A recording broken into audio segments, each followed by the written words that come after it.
مفتی طارق مسعود کے بیانات کے لیے مفتی صاحب کے آفیشیل چینل مفتی طارق مسعود سپیچز کو سبسکرائب کریں۔ اسلام جو جس چیز پہ بلیو کرتا ہے نا، ایک منٹ بیٹا، میں وہ کیا کرتا ہے؟ اسلام دو چیزوں کا نام ہے اور اسی کو اسلام کامیابی کہتا ہے۔ نمبر ایک، اللہ سے اپنا ریلیشن مضبوط، اور اللہ کی مخلوق سے اپنا ریلیشن مضبوط بنایا جائے۔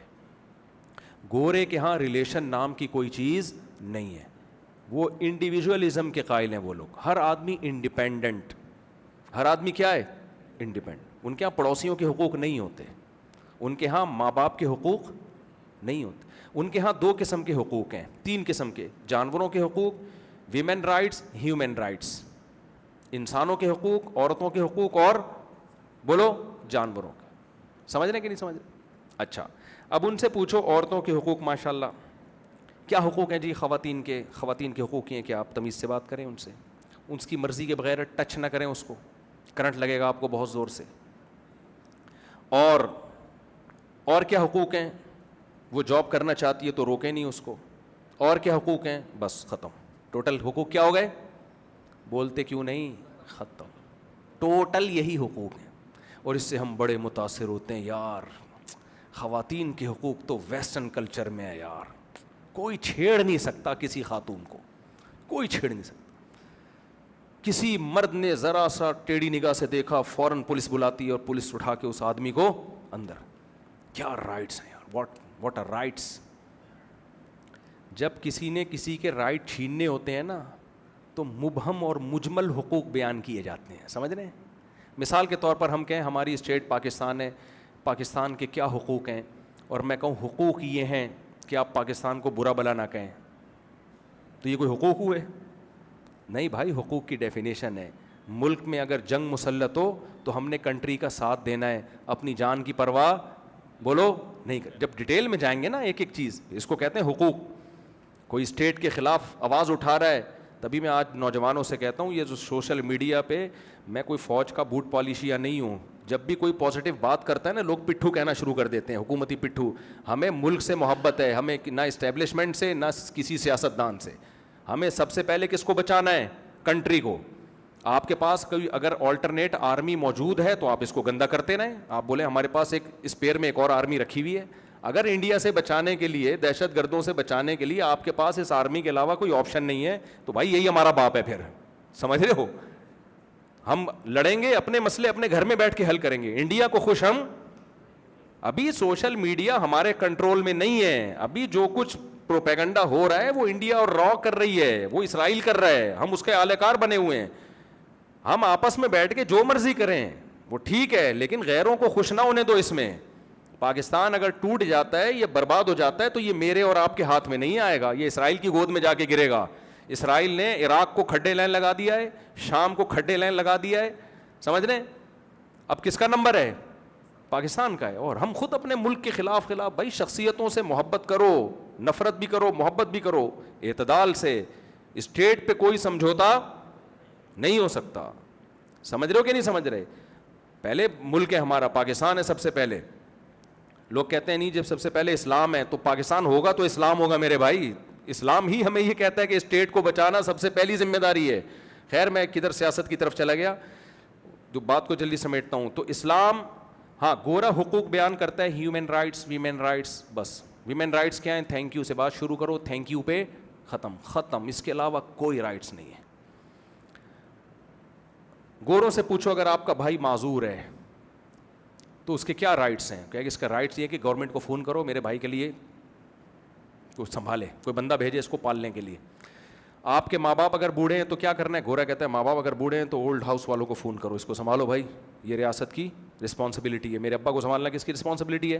ریاست۔ ابے تو حقوق کہاں گئے یار؟ یہ حقوق ہیں کہ پولیس کو ٹائم پہ فون کیوں نہیں کیا آپ نے؟ اسلام ریلیشن پہ بلیو کرتا ہے تو اسلام کہتے ہیں نا نا نا نا، ایسا نہیں ہے، ایسا نہیں ہے۔ اسلام کہتا ہے کہ عورت کے حقوق کی جب کوئی بات کرے نا تو اس سے پوچھا کرو کہ عورت کی تو بہت ساری قسمیں ہیں، ایک انٹی کے بھی وہی حقوق ہیں اور بیوی کے بھی وہی حقوق ہیں، تو بیوی اور انٹی میں فرق کیا ہو گیا؟ کیا خیال ہے بھائی؟ اماں کے بھی وہی حقوق ہیں جو عام انٹیوں کے ہیں، تو اماں میں اور انٹیوں میں فرق ہوا؟ بولو نا. اس لیے اسلام ایک ایک کی ڈیٹیل بتاتا ہے. اسلام کہتا ہے عورت اگر ماں کی شکل میں ہے تو اس کے حقوق یہ ہیں, اپنی دولت اور اپنا مال جب خرچ کرنا ہے تو اس کا سب سے پہلا حق کس کا ہے تمہاری دولت پہ؟ ماں اور باپ کا. اگر وہ بھوکے سو رہے ہیں, یہ گورنمنٹ کی رسپانسبلٹی نہیں ہے, یہ کس کی رسپانسبلٹی ہے؟ تمہاری. انہیں کوئی بیماری ہوتی ہے, بوڑھے ہوتے ہیں, تو ان کے قدموں میں جنت تلاش کرنی ہے. نبی صلی اللہ علیہ وسلم نے فرمایا اس شخص پر اللہ کی لعنت جس کو بوڑھے ماں باپ ملے اور خدمت کر کے اللہ سے گناہ نہیں معاف کروائے. اس نے اتنا بہترین جنت کا آپشن اس نے مس کر دیا. یعنی بوڑھے ماں باپ کی خدمت کر کے جت جاتا ان کی خدمت میں, اللہ اس کے سارے گناہوں کو معاف کر کے اس کو کچھ جو اس سے ماضی میں کوتاہی ہوئی اللہ مٹی پھیر دیتا, اس پانی پھیر دیتا. اتنا بہترین آپشن اس کمبخت نے ضائع کر دیا. اور گورا کیا کر رہے ہیں, ان کو اٹھا کے اولڈ ہاؤس, گورنمنٹ پالے گی. خود ماں باپ کہہ رہے ہوتے ہیں میں وہاں پہنچا دو. تو رائٹس اور ریلیشن میں فرق ہوتا ہے میرے بھائی. جب آپ بوڑھے ماں باپ کی گھر میں خدمت کرتے ہو تو رائٹس بھی دیتے ہو, اور اس سے ماں باپ سے آپ کا ریلیشن بھی, بولتے کیوں نہیں, مضبوط ہوتا ہے. پھر اسلام نے کہا کہ اولاد کی صورت میں بھی حقوق ہیں. اب وہ لوگ اعتراض کرتے ہیں کہ یہ مسلمان لوگ بیٹی کو آدھی وراثت دیتے ہیں, بیٹے کو دگنی. ان کے ہاں مرد اور عورت میں فرق ہے, خود 1 روپے بھی نہیں دیتے. سمجھ میں آ رہی ہے بات؟ خود بیٹیوں کی وراثت میں 1 روپے بھی آپ کی مرضی پر ہے کہ آپ گورنمنٹ کو دینا چاہیں گورنمنٹ کو دے دیں, کتے کو دینا چاہیں کتے کو دے دیں, بیٹی کو دینا چاہیں بیٹی کو دے دیں, بیٹے کو دینا چاہیں بیٹے کو دے دیں. اللہ نے کہا یہ تمہاری چاہت پہ نہیں ہے, تمہاری اولاد کا تمہاری وراثت میں حصہ ہے, تم ان کو اس وراثت سے محروم نہیں کر سکتے. پھر ہم اللہ میاں سے پوچھتے ہیں اللہ اگر ہم نے 3 کروڑ چھوڑے, 2 کروڑ بیٹے کو مل رہا ہے, 1 کروڑ بیٹی کو مل رہا ہے, یہ تو ویمن رائٹس نہ ہوئے, بیٹی کا تو نے آدھا رکھ دیا. تو اللہ جواب میں کیا کہے گا, بھائی جب بیٹے کی شادی ہوگی تو خرچہ کس کے ذمے ہوگا؟ کسی کی بیٹی کا خرچہ کس کے ذمے ہوگا؟ اس کے شوہر کے ذمے. ولیمے کا خرچہ, مہر کا خرچہ, ساری زندگی نان نفقے کا خرچہ, اس کی جو بچے پیدا ہو رہے ہیں ان کمبختوں کا خرچہ. استغفر اللہ. یعنی جو لوگ پریشان ہوتے ہیں نا, آپ کا بیان سن کے ہم بچے پیدا کرتے ہیں خرچہ بڑھ گیا ہے, تو میں ان کی زبان میں کروں, کمبخت ہوتے نہیں ہیں, تو ان کمبختوں کا خرچہ باپ کے ذمے. اولاد کا خرچہ اللہ نے ماں کے ذمے 1 روپے بھی نہیں ڈالا, چاہے ارب پتی ہو, بیوی ارب پتی ہو, اس کا سارا نان نفقہ اس کے شوہر کے ذمے, چاہے وہ رکشا چلاتا ہو. اس کو کہتے ہیں حقوق, اس کو کیا کہتے ہیں, رائٹس. تو 2 کروڑ اللہ نے اس کو دیے اور خرچہ 8 کروڑ کا ڈال دیا. بیٹی کو 1 کروڑ دیے, خرچہ 1 روپے کا بھی نہیں ڈالا. بات سمجھ میں آ رہی ہے؟ تو اس لیے منہ کے فائر الگ چیز ہوتی ہے, انگریز منہ کے فائر کرتا ہے, ویمن رائٹس ویمن رائٹس, عورتوں کے حقوق عورتوں کے. ابے بھائی عورت کے کیا حق دے رہا ہے تو؟ اپنے خرچے پہ جو اپنی بیوی کو چائے نہ پلائے. اور مسلمان کو دیکھو, اللہ نے کہا کہ عورت میں پھر ماں کا سب سے پہلے اس کا حق باپ سے اخلاق میں 3 گنا زیادہ. دیکھو اطاعت میں باپ کا حق زیادہ ہے, یہ خوب سمجھ لو. اخلاق میں ماں کا حق باپ سے 3 گنا زیادہ. لیکن اطاعت میں جب آرڈر ہوگا تو اس میں شریعت نے باپ کو ماں پہ مقدم کیا, کیونکہ آپ کی ماں کو پرمیشن نہیں دی ہے کہ وہ آپ کی مرضی کے خلاف آپ کے بچوں کو لے کے چلے, کیونکہ سربراہ اللہ نے کس کو بنایا ہے, بولو باپ کو. یہ باپ کو رائٹ دیا, بھائی اطاعت تمہاری ہوگی, گھر کے سربراہ کون ہو, تم ہو. تو یہ باپ کو بھی رائٹ دیا اسلام نے. انگریزوں کے یہاں باپ بھی بیچارہ کیا ہوتا ہے, وہ غفار بھائی ہوتے ہیں, وہ فادر نہیں ہوتے, وہ غفار صاحب ہوتے ہیں. باپ کہتا ہے میں مجھ میں اور جمشید میں کوئی فرق بولو ہے ہی. انگریزوں کے آگے بھی جو بھی جمشید صاحب ہوتے ہیں نا, تو بچے کا فادر میں اور جمشید صاحب میں کوئی فرق ہے ہی نہیں. جمی, اچھا جمشید کو وہاں پیار سے جمی کہتے ہیں. خیر, تو اسلام نے بولا بھائی ہیومن رائٹس میں اگر مردوں کے حقوق کی بات ہے تو تمہارا باپ ہے یا تمہارا بھائی ہے.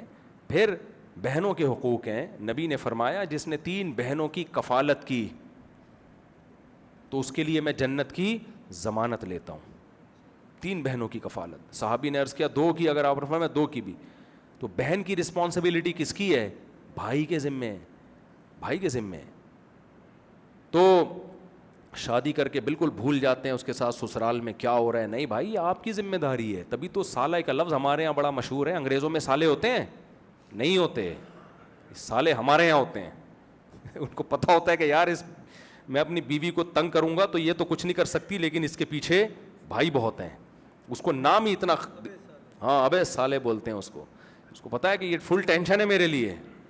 تو خیر, انگریزوں کے ہاں پڑوسن میں اور بیوی میں کوئی فرق نہیں رہا, کوئی رائٹ نہیں ہے. اس سے بھی اچھے اخلاق سے بات کرنے, بیوی سے بھی. اسلام نے کہا نہیں بھائی, آپ کی اگر کوئی نامحرم ہے تو آپ نے اس سے فری نہیں ہونا. آپ نے ضرورت کی بات کرنا ایک الگ بات ہے, فری ہونے کی آپ کو اجازت نہیں ہے. فری آپ صرف اپنی بیگم سے ہو سکتے ہیں. تو اس میں بیوی کو فائدہ ہو رہا ہے کہ نہیں ہو رہا؟ کتنی خواتین کہتی ہیں ہمارے میاں ہم سے تمیز سے بات نہیں کرتے, جیسے ہی کسی لڑکی کا آنٹی کا فون آتا ہے ہی ایسے ہو جاتا ہے جیسے ان کا بلڈ پریشر سارا ایک دم نارمل ہو گیا. انگریز پہ یہ پابندی نہیں ہے, ہم پہ اللہ نے کیا لگائی ہے؟ پابندی. محبت کا اظہار بیوی سے کر سکتے ہیں. نبی صلی اللہ علیہ وسلم نے کر کے دکھایا. امی عائشہ برتن میں جس جگہ منہ لگا کے پانی پیتی, ہمارے نبی برتن کو گھما کے اسی جگہ اپنے ہونٹ مبارک رکھتے تھے. یہ کسی غیر عورت کے ساتھ آپ کو اتنا فری ہونے کی اجازت بولو نہیں ہے. کیوں؟ جو آپ کی ہے اس کا حق ادا ہوتا کہ آپ کی محبتیں اس کے لیے خاص ہو جائیں. آج نہیں ہے. کتنی خواتین پریشان ہیں کہ میرا میاں ایسے, میرا میاں ویسے. ایک خاتون کا فون آیا, کہنے لگیں کہ میرا میاں جو ہے اتنی عورتوں میں دلچسپی لیتا ہے, میں تنگ آ گئی ہوں. میں نے کہا آپ کے میاں کا جب کوئی دیندار آدمی کا رشتہ آیا ہوگا تو آپ نے بولا ہوگا فنڈامنٹلسٹ اور بنیاد پرست, یہ تو نماز روزے میں لگائے گا, پردہ کرائے گا, مجھے نہیں چاہیے ایسا رشتہ, مجھے ماڈرن چاہیے جو مجھ پہ پابندیاں نہ لگائے, مجھے لے کے گھومے, یعنی بے پردگی کے ساتھ. کہتی ہیں جی, وہ صحیح خاتون تھی, اس نے بولا جی ایسا ہی ہے. میں نے کہا لائف کو انجوائے کریں, ماڈرن تو ایسے ہی ہوتے ہیں. ماڈرن لوگ کیسے ہوتے ہیں؟ وہ تو اسی طرح ہی ہوتے ہیں. تو ان کو کیا بھائی اللہ کا خوف ہی نہیں ہے. تو اسلام ریلیشن پہ بلیو کرتا ہے بھائی, اللہ سے بھی ریلیشن مضبوط کرو, نماز کے ذریعے, زکوٰۃ کے ذریعے, روزے کے ذریعے, تلاوت کے ذریعے, تہجد کے ذریعے, سردوں کے ذریعے, اور مخلوق سے بھی ریلیشن. مخلوق میں سب سے پہلے والدین, پھر بیوی بچے, بہن بھائی, اور پھر اس کے ساتھ جس کالونی میں آپ رہتے ہیں, پڑوس, اڑوس پڑوس کے حقوق. حتیٰ کہ قرآن کے الفاظ دیکھو, بس یہ آیت کا ترجمہ کر کے بیان ختم کرتا ہوں. وَاعْبُدُوا اللَّهَ وَلَا تُشْرِكُوا بِهِ شَيْئًا وَبِالْوَالِدَيْنِ إِحْسَانًا وَبِذِي الْقُرْبَى وَالْيَتَامَى وَالْمَسَاكِينِ وَابْنِ السَّبِيلِ وَالسَّائِلِينَ. وہ الفاظ کیا ہیں؟ پانچویں پارے کی پہلی, وَالصَّاحِبِ بِالْجَنبِ وَابْنِ السَّبِيلِ وَمَا مَلَكَتْ أَيْمَانُكُمْ. ایک ایک کا نام لے کے اللہ نے بتایا کہ اللہ کا حق یہ ہے کہ اس کے ساتھ کسی کو شریک نہ کرو. پھر اس کے بعد اللہ کہتے ہیں ماں باپ کے ساتھ, پھر رشتہ داروں کے ساتھ, اور پھر جو تمہارے اڑوس پڑوس میں رہتے ہیں. پھر اللہ نے کہا اڑوس پڑوس میں تو نہیں رہتے, لیکن کسی بھی طرح تمہارے ساتھ اٹھنا بیٹھنا ہے. آپ کا کوئی کلیگ ہے آفس میں, آپ کے ساتھ بیٹھتا ہے, آپ سفر کر رہے ہو, آپ کے ساتھ سفر میں ہے. اللہ کہتے ہیں ہر ایک کے ساتھ کیا کرنا ہے؟ اچھا سلوک. وما ملکت ایمانکم, اور تمہارے جو ملازمین ہیں ان سے ساتھ بھی کیا کرنا ہے؟ اچھا سلوک. تو ایک ایک کا بیان کر رہا ہے نا اسلام, اور پھر ان کے ساتھ اچھا سلوک کیسے کرنا ہے اس کی تفصیل بھی بیان کی جا رہی ہے. ملازم کے بارے میں جب میں نے حدیثیں پڑھنا شروع کی نا کہ ملازموں کے بارے میں اسلام نے کیا حقوق دیے, آپ صلی اللہ علیہ وسلم کی صحیح حدیث, آپ نے فرمایا تمہارا ملازم جو تمہارے لیے کھانا پکاتا ہے, جب کھانا کھاؤ تو اس کو اپنے ساتھ دسترخوان پہ بٹھاؤ. نہیں آ رہی میرا خیال ہے بات؟ کیوں آپ نے فرمایا؟ اس لیے کہ اس نے اس کھانے کی دھوئیں اور گرمی کو برداشت کی. پھر آپ نے فرمایا اگر یہ ممکن نہیں ہے تو ایک یا دو نوالے اس کھانے میں سے اس کو کھلاؤ. تبھی عربوں میں اب تک یہ کلچر رہا ہے. اب کا نہیں مجھے پتا آج کی تاریخ میں کیا ہو رہا ہے. 5-6 سال پہلے تک ہم سنتے تھے سعودی عرب میں جو رائل فیملی کے لوگ ہیں وہ اور ان کے جو ملازمین ہیں ایک دسترخوان پہ کھاتے ہیں. کچھ چیزیں عربوں میں بڑی اچھی ہیں جو کلچر میں چلتی آ رہی ہیں. کھانے کا جب ٹائم ہوگا تو وہ اپنے ملازمین کو, بادشاہ ہوگا لیکن ملازم کو ساتھ میں بٹھایا ہوا ہوگا. تو یہ جو ریلیشن ہے نا میرے بھائی, اس کے بغیر اسلام نہیں ہے. انگریزوں میں یہ ریلیشن ختم, ہر آدمی انڈیپینڈنٹ. تو ہم انڈیپینڈنٹ نہیں ہیں. ہمارے مال میں حق ہے ماں باپ کا, بیوی کا, بچوں کا, بہنوں کا. کوئی بہن کو طلاق ہو جاتی ہے, آپ کی رسپانسبلٹی ہے, آپ نے اس کا خرچہ اٹھانا ہے, آپ نے اس کے حقوق کا خیال کرنا ہے. پھر پڑوس کا, اب تو غربت ختم ہو گئی, نبی کے دور میں غربت بہت زیادہ تھی. آپ نے فرمایا جب کھانا بناؤ تو شوربہ زیادہ کر دو, کوئی بات نہیں, تمہارے ذائقے میں تھوڑی کمی آئے گی, لیکن اس میں سے تھوڑا پڑوسی کا حصہ ہو جائے گا. اب تو اللہ نے سب کو مال دیا ہے, شوربہ زیادہ کرنے کی ضرورت نہیں, اتنا پتلا شوربہ وہ کھائے گا ہی نہیں پڑوسی, وہ سمجھے گا وہ زکوٰۃ لے آئے گا آپ کو دینے کے لیے, لیکن اس کا خیال کرنا ہے. ایک علاقے میں جب آپ رہتے ہیں تو خیال کرنا ہے بھائی کسی کو تکلیف نہ ہو. آج بہت بڑے مسائل ہیں, گھر ایسا بنا دیتے ہیں اگلے کی ہوا روک لیتے ہیں بالکل.